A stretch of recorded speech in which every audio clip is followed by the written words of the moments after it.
from the top of the hill down, and it'll roll a couple hundred yards going downhill, and they just love the chase after it. So I don't do that normally, but I like to change it up.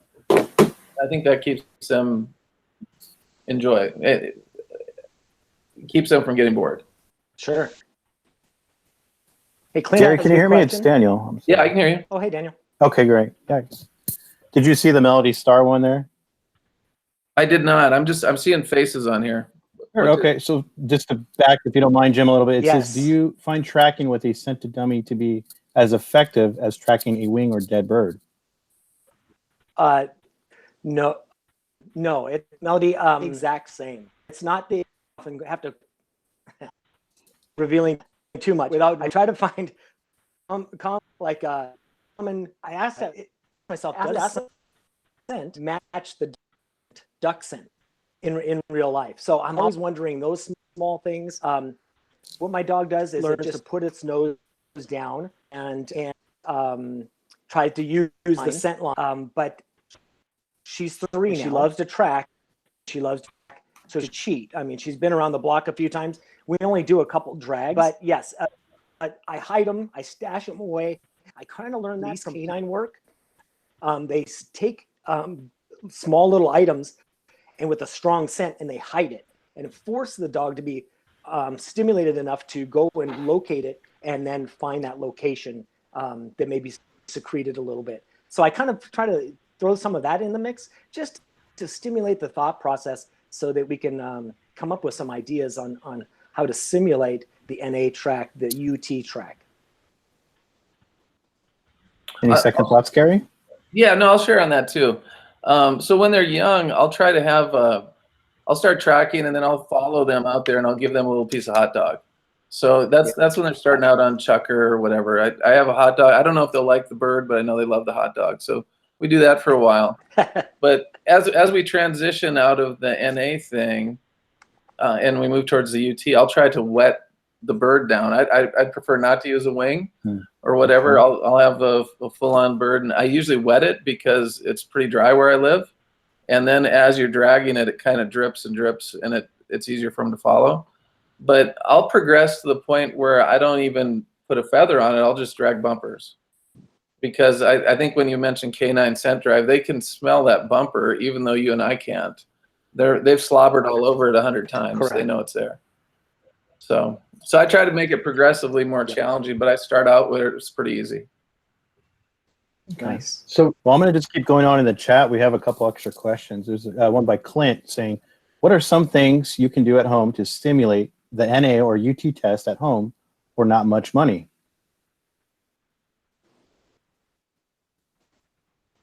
Gary, can I start? Jim, I'd love to hear with that. Yeah, go for it. It's to both of you guys. Yeah. All right. So one of the things, I've had a couple client dogs and my own pups, and so I didn't realize this, but there's two different schools of thought in our NAVHDA world about teaching a puppy to swim in a pool. And I didn't realize that. I always taught my pups to swim in the pool, transition them to a pond, and things worked out. But I've had a couple clients that have come to me and said, my dog won't swim. The NA test is on Saturday and today's Wednesday. And so what we do is we bring them to the pool, and I'm in the water, and we're helping the dog realize that that's not bad. And that's why I get in the water. That's just my way. And I emphasize that because, so when I attended the FBI Street Survival School, we were taught by some of the country's leading trainers from the FBI hostage rescue team. And what they kept emphasizing was this is a way, not the way, in their training spectrum. Now, these guys could have easily said, this is the way to do it. But on the other hand, they kept saying, well, this is just a way. There's many ways to do this. They were talking about tactics. I think it parallels what we're doing in the dog world. We have so many different talented people in NAVHDA. I've learned from people. I still learn from people.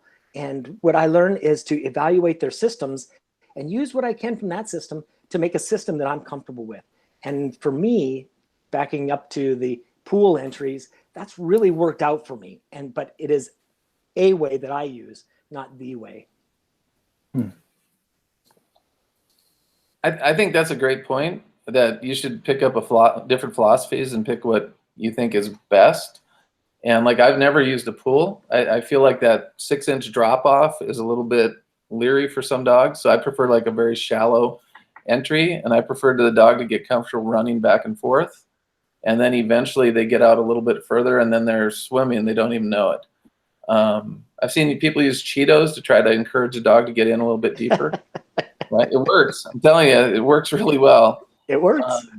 But I don't go out in the water much with the pups, but I've seen that work. We don't have much swimming up here in the desert. There's not much water. So, but we've done most of the test fairly close to my house. I've done duck drags right down the street in front of my house. My general rule is I got to be somewhere around midnight when the street calms down. And then I'll make an L shape and I'll go up into somebody's driveway. Once in a while, I've dropped it on their front step. And it's kind of fun to see the dog, you turn and go up and grab a mallard off of somebody's step. But you do what you can. But I've done the duck search out in the desert quite a bit.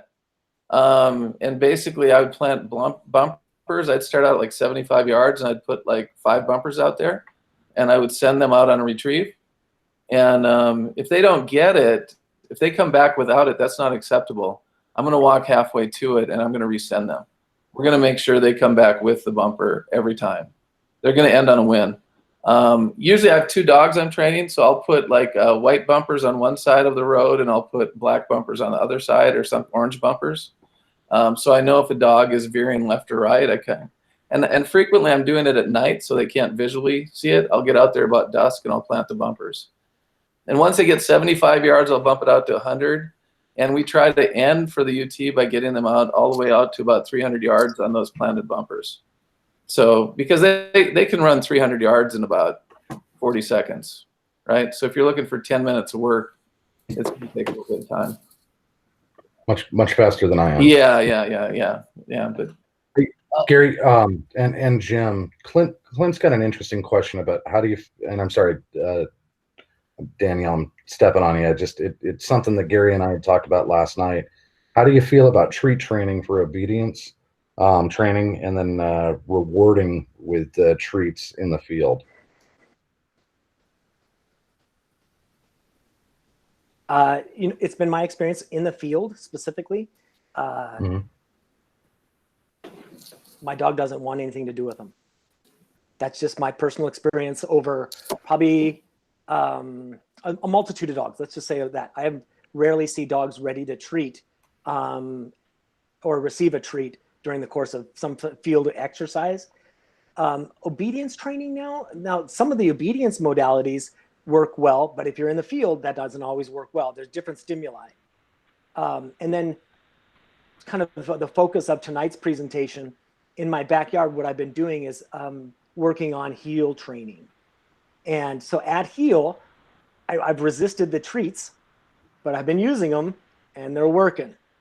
So and in preparation, since we have additional time, I've been reading as much as I can. I'm looking at the lab guys to see what they're doing. I'm looking at professional obedience trainers and seeing what they're doing. YouTube is my friend. I'm just looking at a bunch of videos and breaking it down. Does that work for me? No, next video.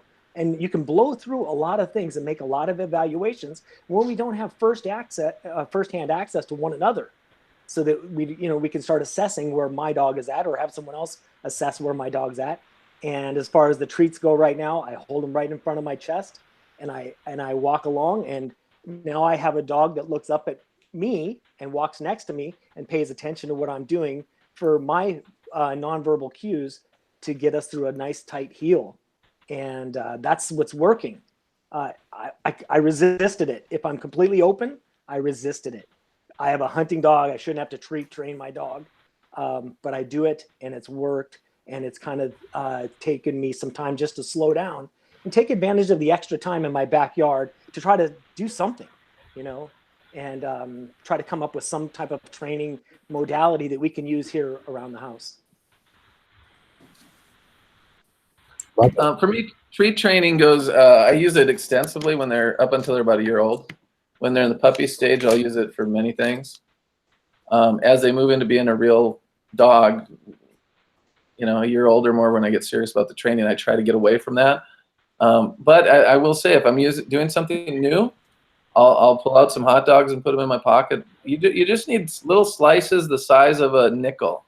You know, don't think they need a, you know, they're not a human. You just want to give them a taste. And you don't want to buy the expensive hot dogs. The greasier, nastier, the more they love them.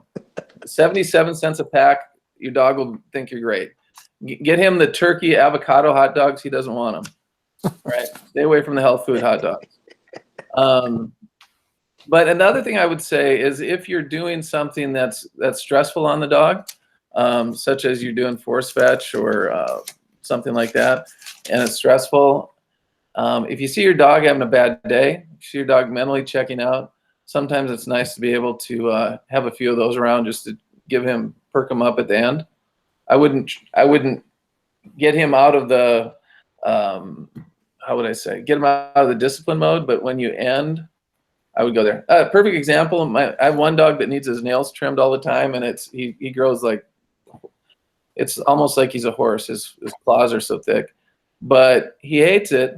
But I always have 2 treats sitting there next. I attach him to the force fetch table, and I trim his nails. I grind them down, and he sees those 2 treats, and he'll stand there all day knowing he's going to get those 2 treats when he's done. So it's not a forceful thing. He's happy to get it so he can get his treat. Gary, you kind of touched on something, and I think this is a great time to maybe, well, if you have a puppy, I know there's a couple people in this group that I see that haven't asked a question, but force fetch. Now, what's your regimen of going about it? I've always taken it as, once you start, you need to continue, and in baby steps. But with all the time we have at home right now, what's a good plan of action? Personally, I don't think you should even think about doing that until the dog's at least 1. It's just that there's mental stress to that. I don't know that there's always a physical stress. I got a 4-step plan from one of the guys in NAVHDA when I started, and it's worked for everybody that's done it. And the thing you find out is, in doing that, is that your dog that's been force fetched will always give you the retrieve. I mean, there's no question, when you send the dog, if there's any way physically to find it, he'll bring it back to you. And so, like, if you're testing, I see a lot of people that get nervous when the retrieve is there after the bird is shot, or they're out in the pond getting a duck. And the dog, if you force fetch your dog, you have no question, if he gets it, it's going to end up in your hand. It's done. But I would stay away from that until they get to be 1. I usually say that up until 1, we're going to have fun. We're going to teach you some basics. I want to build prey drive. Prey drive is really big. I want the puppy to just be crazy about birds. I want him to be comfortable around people. I want him to be able to go by a girl's soccer game that are screaming and be happy. I take him into Bass Pro Shop. I take him into Home Depot. I don't want them to be skittish around anybody. So that's socialization. I think the other thing that I see overlooked at a lot of NAVHDA places is that people forget about having a gun-shy puppy. You know, you see puppies show up and you're like, has your dog been around guns? And a lot of times you hear no. And it's like, if a dog gets gun-shy, that's really, really hard to break.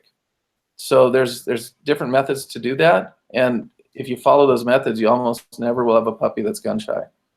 So I think water exposure is big too when they're young. Get them in the water, make it fun. I usually, it's interesting. I don't hear this from people, but like, if I have a dog that's resistant to the water, I'll stake him out in the sun on like a 90-degree day. And I'll leave him out there for a good hour, hour and a half, until he's just hating the water. And then I'll get 2 other dogs out of my dog box and let them out, and they'll dive in the water. And that dog that didn't want to go in the water, all of a sudden is jumping in to get cool. And after that, they'll go in the water willingly every time. So I'm just kind of using the heat to encourage them. And then they pretty much love the water after you've done that. So I think the other thing I'd say, which I heard somebody mention yesterday, when training, a lot of people talk way too much. The dogs have been bred for 500 years to find birds. They've been bred for 500 years to hold a point. It's just natural to them. I don't think we need to get in between nature and the dog. I think we need to let him figure it out a little bit. And then I think he'll enjoy it more and hunt more with a passion. Did I touch on too much there? I can't hear Daniel. No, he's working on. He's got big fingers. He's trying to find the unmute button. I thought I did not talk too much, and then I couldn't hear him. No. No, that was great. Jim, did you have anything you want to add to that? Can I just plug this video? Sure. The Perfect Retrieve, John Han. This is the method that I used for my current pup right now, and I like a lot, if not all. I'm a systems guy. So if you give me a system about 4, Gary talked points, I immediately said I can. There's a lot of little nuances Gary understands about dog training that go into that.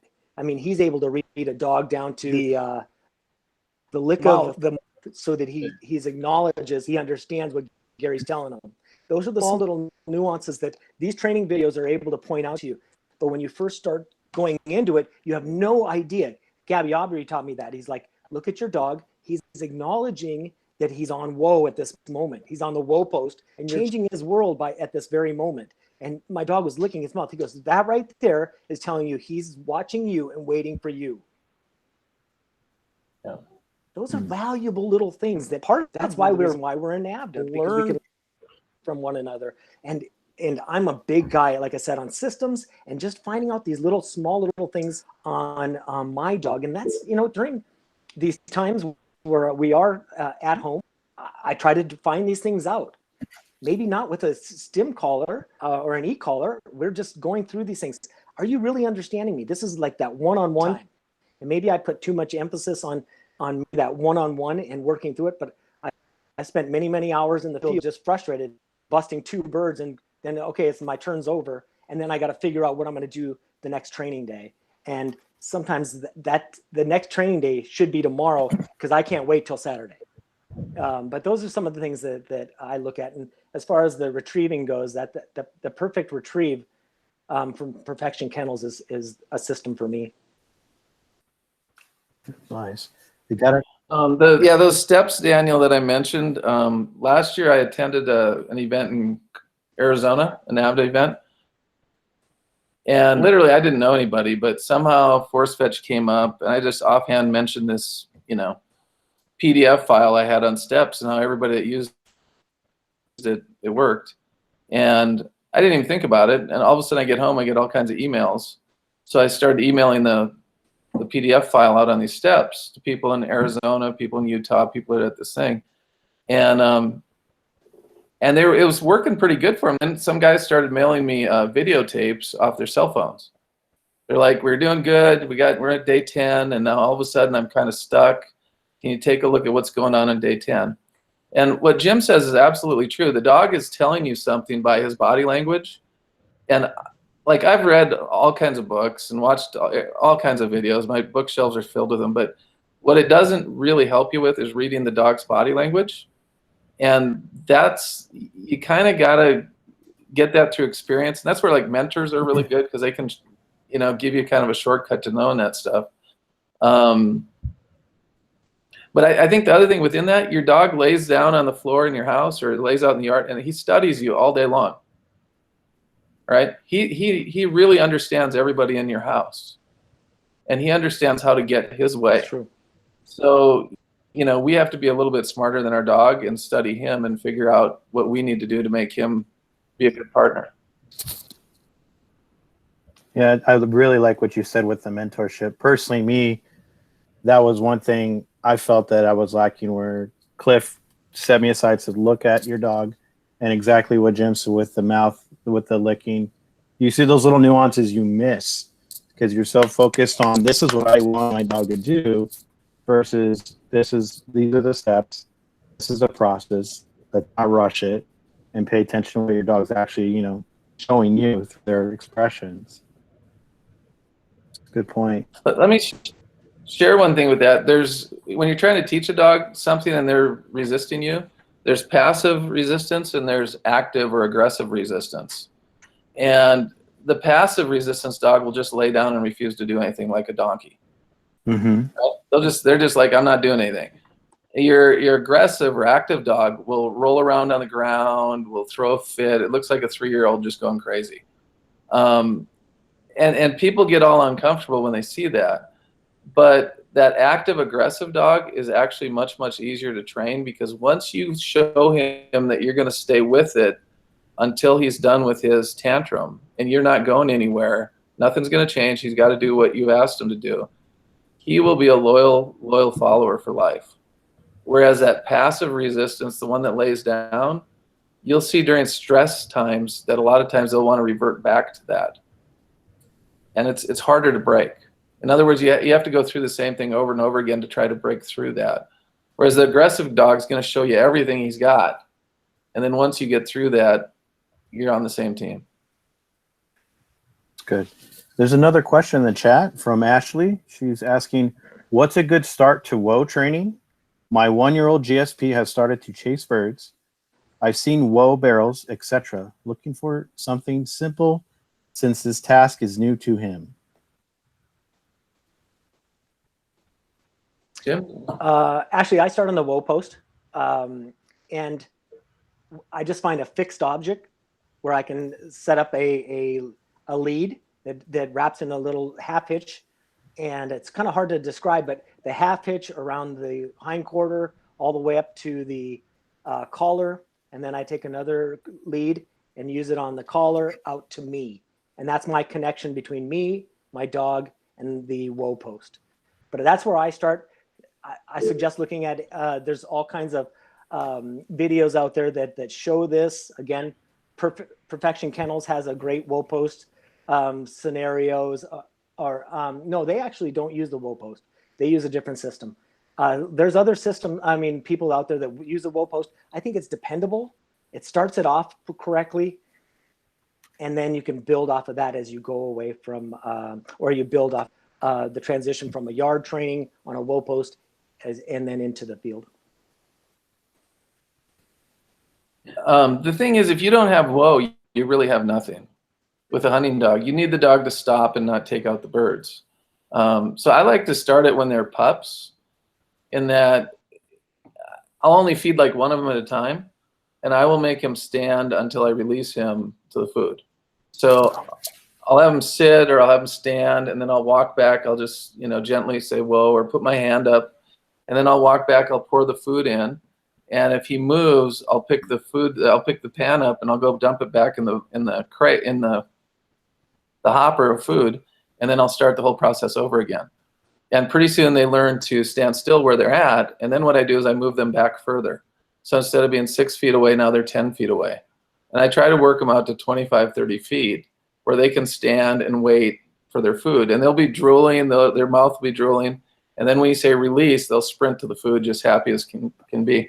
And I also do the same thing with the doors. I have to go through the doorways first.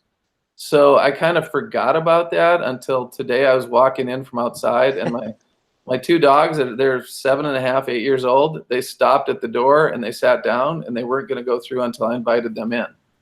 But that really started for them when they were pups, in that I didn't want dogs that just ran randomly.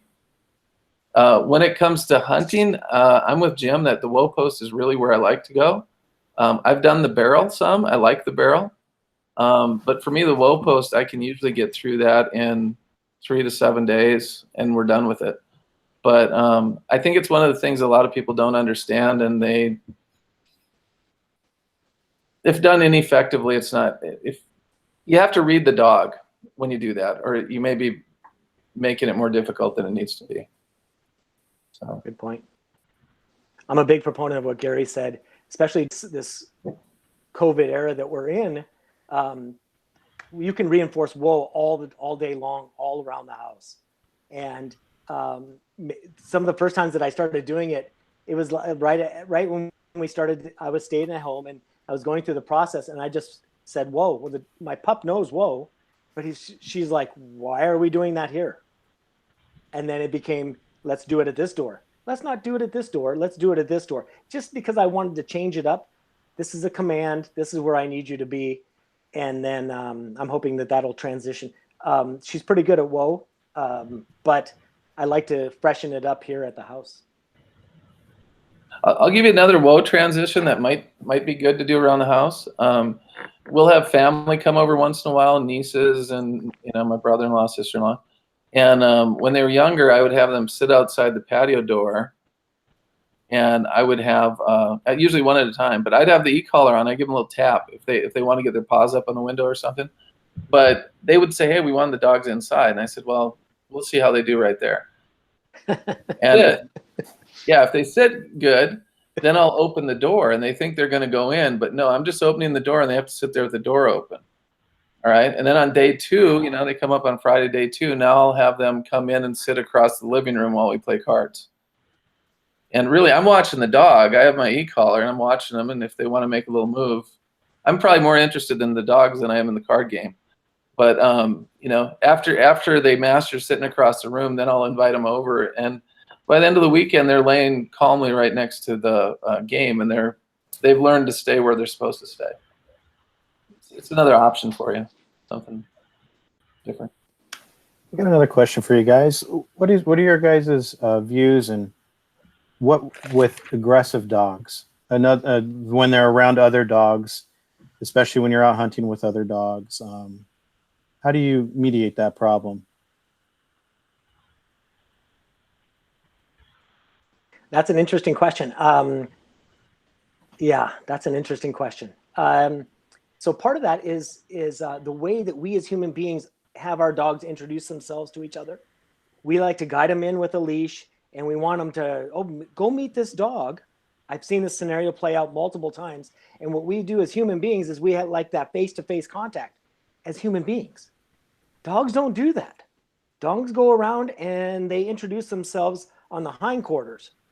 And frankly, we as human beings hold them back because partially we're apprehensive about the dog fight, and or they want to be able to get them away via the leash. What it ends up doing is these face-to-face contacts. And also be very conscientious, especially around the house when you have other dogs walking by. They may say, "Okay, my dog wants to meet your dog." You have to make a determination as a handler. Do you want your dog to meet their dog? Hey, I hear this because we have a huge lake with a walking path around our community, and I hear people all the time, "Can my dog meet your dog?" They said, but sometimes they'll qualify it and they'll say, "My dog needs to meet more dogs." That's a red flag right there. My dog needs to meet more dogs. I'd say, you know what? Probably not today. And you be cordial and respectful, but you just say, you know what? Probably not today. I don't think my dog's ready for that. Have a great day. Move on. Because what happens is you could get into a dog fight. Do we want to bring that into the equation just because we want to be cordial? I think you have to be really careful. If your dog can handle it, and I'm not talking about the potential consequences. If your dog's very, very calm and they're ready for these kinds of contacts, that's great. But I've seen a lot of things go sideways, and I don't feel comfortable with it. And so I think that for me, that's a big indicator where, can my dog meet your dog? Yeah, but you can't have them meet face to face, because that's where they get a little goofy. And that's when they start speaking dog to one another. I think that's when we have to be careful. That's just my humble opinion.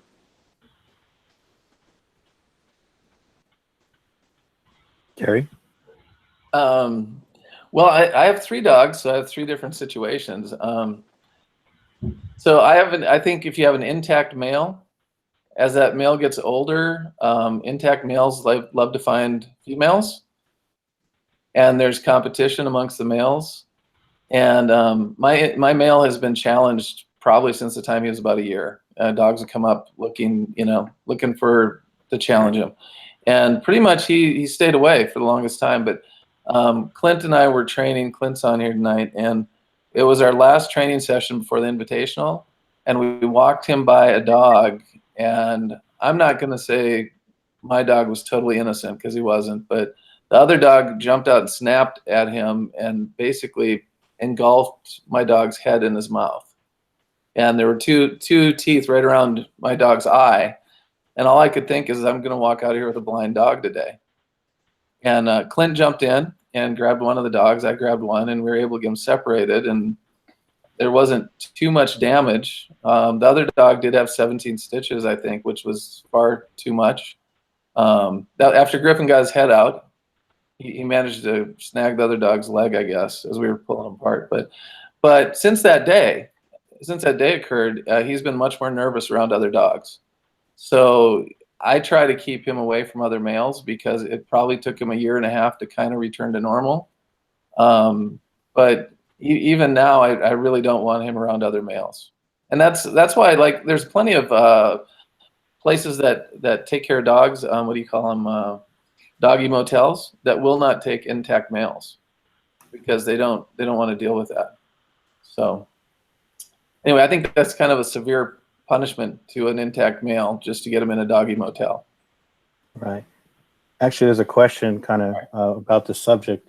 Ashley's asking, do you think older dogs would correct this behavior from lack of socialization when introduced to a younger pup? Gosh, that's a good question. Yes and no. If you have a good, strong personality, but at the same time, you have to have a very strong adult male that doesn't feel like they have to dominate that the puppy. But yes, they can definitely influence it. A lot of trainers, again, just from my research, a lot of trainers use a dominant dog that is comfortable in the pack, that may be comfortable around an unsocialized dog and help them through the process and let them know, hey, this is okay. But I'm very, you have to be really careful with some of that. And I think that the amount of investment that we have in our dogs, it requires a lot of responsibility from us to take care of our dogs. And I'm just going to go off on a slight tangent. Bear with me. The airing out process, Gary referred to it earlier. We have to be a very attentive handlers. It's a great time to socialize, but if you know your dog's a strong personality, you also have to be honest with yourself and maybe say, my dog isn't going to need to be out airing out. How often do we see the big males go do a little drive-by on one another and they'll throw a little bump in it and keep moving? In the dog world, they're letting each other know. In our world, we're like, hey, they like each other. No. And they're letting each other know, look, this is my area and I'm the big dog out here. So if we're kind of turning a blind eye to our dogs running out there and making these passes or showing dominant behavior towards one another, yes, we're pursuing socialization, but we have to be aware of the cost and exactly what's going on. Maybe you take your dog out on a lead, a long check cord. Maybe you maintain some controls in that airing out process. I'm a big airing out guy, but I'm very cautious of what's going on out there too. It's not, we have to be careful to not make it a free for all. I hope that answered some of the questions. I don't know if she was talking about having a male with a male, but I've seen at least a few households that have brought a second young male in because the one is getting older and too old to hunt. And they'll bring in a male pup, and I've seen that male pup get severely injured by the older male. When a female goes into heat, that older male doesn't want to be challenged for that position, and he'll do whatever it takes. And usually the older dog will injure the younger one. So I wouldn't bring a second male into the household. I would let that one age out if you have one, and then bring one in. If you're going to bring in, like after I got my one male, my next two dogs were females. It's risky. So when he talks about airing out, I know Jim's kind of said a couple things at a couple NAVHDA events to me. It's like, you're really looking out there before you put your dog out. And usually what I'm checking for is, are there males out there that look assertive and aggressive? Because I'm not going to get my male out of the truck if that's the case. And I do have my females, there's never an issue. But on the male end, there tends to be, the testosterone's flowing. They want to show who's the king of the hill. That's good. So we got another question from Clint. He's asking, guys, how do you feel about bird launchers, kick traps, and spun birds in the field for training? That's a loaded All right. question. That It's is a little I'm gonna let question. you take it first, 'cause I know where Clint's coming from. So Okay. For me, and the training exposures that I've had, as much control as I can get in the practice sessions, the more advantageous it is for me. Now, let me just set this aside. I've been there at 6 o'clock in the morning on a summer day, all by myself, and we're getting ready for a UT test, and I will plant a bird, and I will run like a banshee to get back to my dog, and then try to get back out into the field to try to get that situation, make it a successful process. Let's just call it that. And then I've got 4 launchers too. And I until the very last leg of my UT prep, I really focus on just controlling the situation. And when my dog decides to try to blow up a situation, I can control the blow ups. I can get rid of that bird and make my dog go, oh, okay, well, I still can't get that bird. And that's my launcher affords me is that time away. And how many times have you seen a dog hit a launcher? And when they hit the launcher, you've prevented them catching a bird. And so, and there's other side things. I mean, if they go up and they try to grab the launcher opens, launcher hits, and especially a puppy, you have to be very conscientious of that. A launcher opens up, it hits a puppy in the nose, the bird is bad. And now you've got your own training issues. The age of the dogs are very, very important in this process. Whenever I'm working with the puppies in the field, and we're moving past the orientation bird introduction process. Obviously, it has to go into the launcher process. Yeah, I'm a launcher guy. okay, so I'll weigh in a couple ways. If I never use another tip up again, that would be great. I start out with tip ups. And I think that just really encouraged my dogs to tiptoe. I think that's why it's called a tip up. It's a tiptoe. They tiptoe in to take out the bird. And so getting to launchers, I use a ton of launchers. And I think what we'd use launchers every weekend. And usually we'd have 3 or 4 in the field. So we'd have probably stage them 150 yards apart. Sometimes it'd be longer. But I think for a young dog, for a pup, when you're looking to develop a point, I love to have like 10 homing pigeons and just run them. If the dog takes a step, I just launch it and let that homing pigeon fly away. And you'll find that the dog will steady up in a few weekends where he won't creep in at all. He'll stand on point for a long time. And I'll sit there and wait for him to take one step. And when he takes a step, launch it. And they'll learn not to chase. So I think they're great for that. But I would say as my skills got better as a handler and I got more experienced, I became more comfortable with live birds, dizzied birds. What I really like is to go out in the desert and throw down. Here's a classic one is to throw down a couple of quail, or you might even do one, and then take your dog on a roundabout and come 200-300 yards to the quail and have them go on point. And then if you can grab that quail or let them fly away, blanket off, let them fly away, hunt your dog the other direction, come back, get another point, blanket off again. Don't let your dog move. Have your finger on the trigger to give him a little tickle if he needs it. And on the third time, we'll shoot the quail and he'll get the retrieve. And I think in NAVHDA, so many people want to retrieve every time, but literally in hunting, you don't always get a retrieve because, frankly, a lot of us miss shots, right? Sometimes we're tripping over things. Sometimes there's trees in the way, whatever. And so I think that ability to walk away and hunt is good. Sometimes your training partner's a bad shot. Yeah. So the AKC field trial guys don't use launchers at all. And if you bring out the launchers or the tip ups, you'll get some serious looks of, like, how ignorant are you? They use a lot of loose birds that are lightly dizzied, and they put them down, and it works good. It's very similar to real hunting. So I appreciate Clint's comment. It's one of those struggles. I would say this, that when you're at Prado and a quail, I put 5 quail down and I walk back to the truck and I see 3 of them flying into the woods. And all I think about is $15 just disappeared. Definitely. Yeah.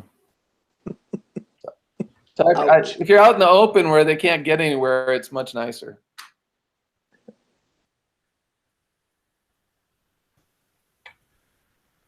All right. Pete?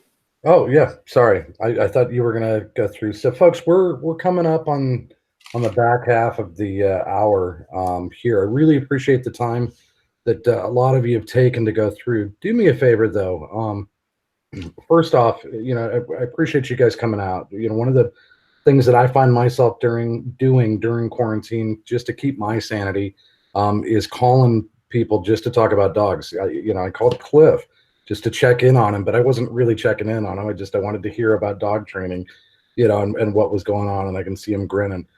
Mike Shepard joined us.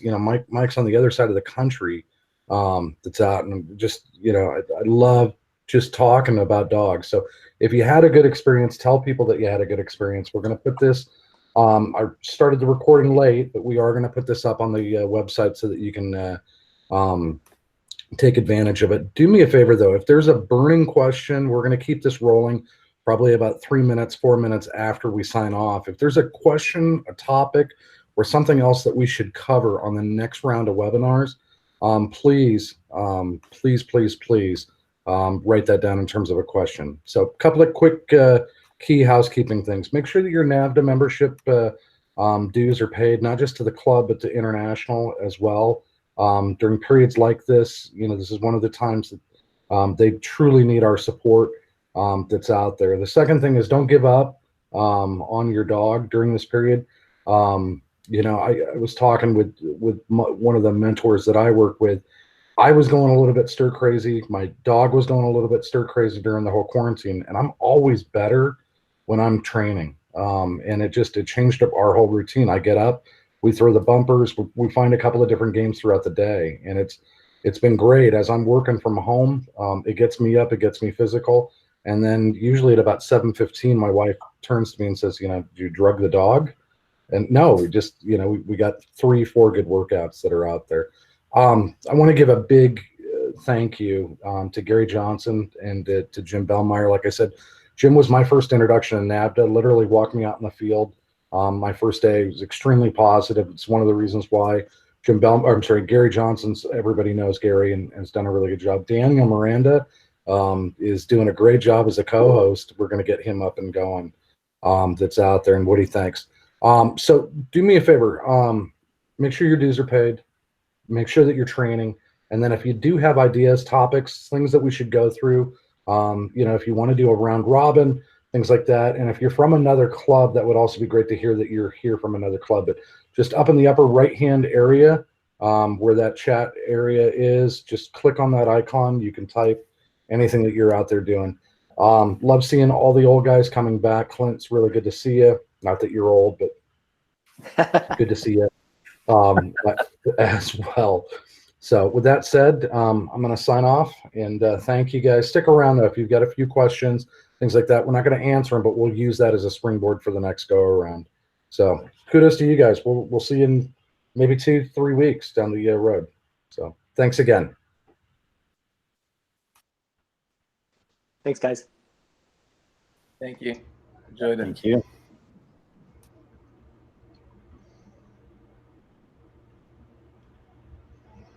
Pretty cool, guys. Hey, good to see you, Clint. Dude, that's way cool. Taking advantage of technology, during the quarantine and all. That's pretty damn good. Nice to see everybody. I was kind of amazed that Gary could get online. He's been working with an Etch-a-Sketch for so long. I'm like, no, that doesn't. Yeah. Dude never answers a text, rarely a phone call, forget about an email. And he's virtual? Wow, that's impressive.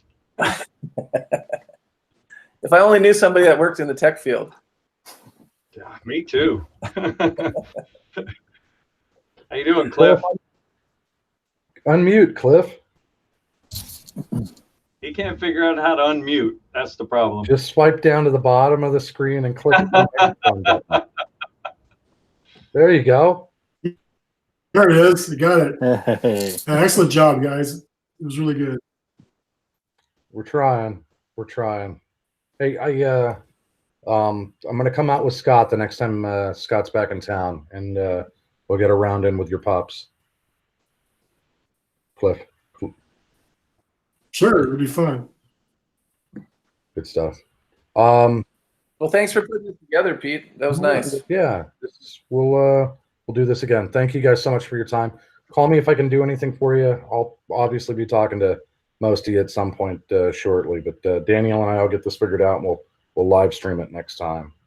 Yeah, well, it worked. It just the audio was a little